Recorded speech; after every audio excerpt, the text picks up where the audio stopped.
our government, okay, in the Bible, and how it kind of like just God shows us what we're doing, okay, and how we've done this from the Bible. All right, it's pretty sick.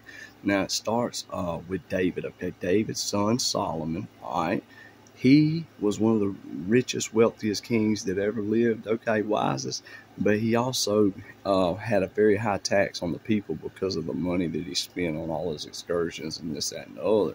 All right. So when he dies, Rehoboam, his son, takes over, okay? And the people come to him and they say, your father made our yoke heavy, okay?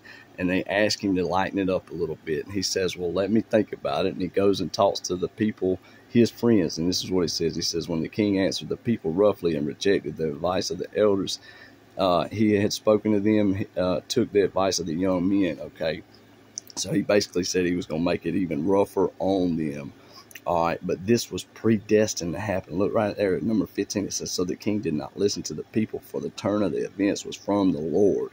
All right, now why would God do that? He did that as an example for us and to show his overall sovereignty of how he can control these type of things from the heavens, okay?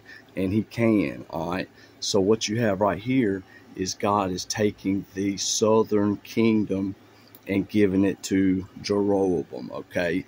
And listen to what Jeroboam does as the other political party, okay? It says right here, it says, and Jeroboam said in his heart, now the kingdom may return to the house of David, all right, if these people go up to sacrifice in the house of the Lord. So he's scared that they're going to go up north, all right, and go to the temple and sacrifice to the Lord and not come back, okay? And he's going to lose them, and then they're going to come down there and they're just going to kill him, all right?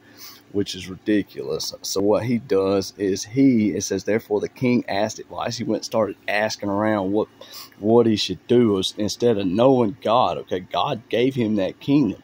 He, it was the way it went down. God gave it to him, all right? So he knows God, okay? And he's going to be held responsible for this. But he goes and starts asking people, and from the advice of people that probably didn't know God that well, made 2 gold calves. They set up idols, just takes God out of everything, okay? Which is about what we did, all right? I hope you guys like this. It's the first time I did this, but ultimately what happened is God pissed, and it started a long line of idolatry all the way down for a long time until they went captive. Thanks, guys.